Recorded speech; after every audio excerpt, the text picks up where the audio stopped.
राजनीति के बाद अब बात सत्ता की। देश के 2 राज्यों में सत्ता का एक बड़ा सवाल इस वक्त खड़ा हुआ है। उत्तराखंड में रावत सरकार खतरे में है तो जम्मू कश्मीर में सरकार बनने को लेकर ही सवाल है। इस बीच महबूबा मुफ्ती आज एक बार फिर से दिल्ली के दरबार में पहुंच रही हैं। वो श्रीनगर से रवाना हो चुकी हैं, लेकिन बीजेपी के साथ उनकी सरकार का क्या होगा ये सिवाय फिलहाल महबूबा के कोई नहीं जानता। और उत्तराखंड में इस वक्त क्या स्थिति है हम आपको बताएं। क्या वाकई सरकार संकट में है, किस तरह के विकल्प हैं। उत्तराखंड के बाकी विधायक आज शाम 5:30 बजे एक मार्च करेंगे। बीजेपी के विधायकों के साथ ये मार्च होगा।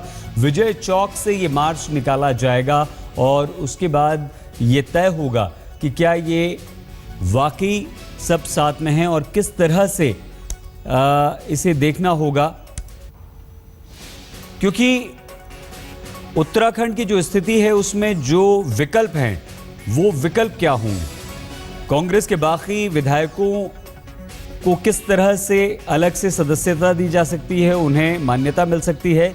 सरकार बनाने में बीजेपी को मदद करने की इन विधायकों की कोशिश का कोई महत्व है या नहीं, गेंद राज्यपाल के पाले में है। तो उत्तराखंड में पैदा हुए संवैधानिक और राजनीतिक संकट के मद्देनजर जो स्थितियां बन रही हैं उनमें प्रेस कॉन्फ्रेंस हो रही है। इसी लिए चलते हैं आप।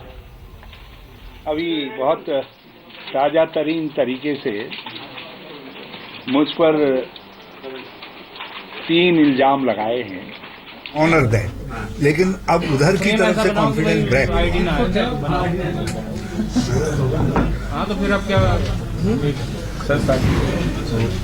भाजपा ने अभी बहुत ताजा तरीन तरीके से मुझ पर 3 इल्जाम लगाए हैं बड़े जोर शोर से। एक तो कहा कि स्मार्ट सिटी के लिए मैंने टी गार्डन की जमीन जो है कुछ लोगों को उपकृत करने के लिए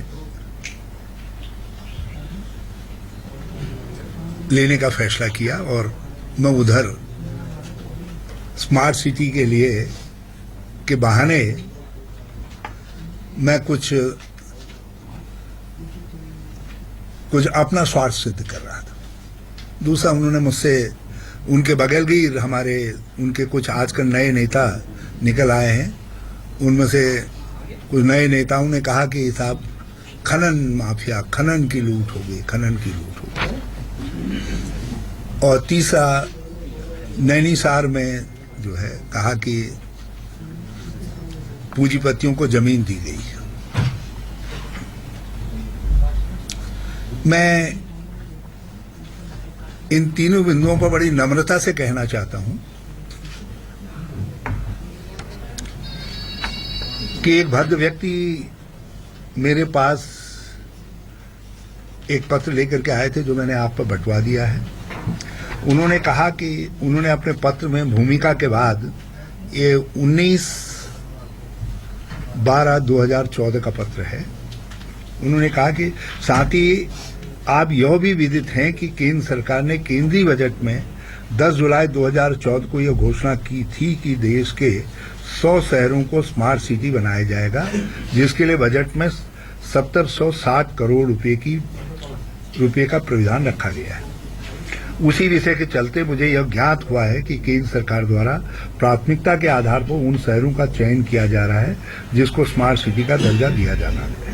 केंद्र द्वारा शहर की जनसंख्या के मद्देनजर राज्य की राजधानी को स्मार्ट सिटी बनाने के लिए प्राथमिकता से कार्य किया जा रहा है, क्योंकि देहरादून महानगर की जनसंख्या एवं अत्यधिक ट्रैफिक के कारण शहर को स्मार्ट बनाया जाना अति उत्तम है, जो बहुत ही नेक ख्याल था उनका।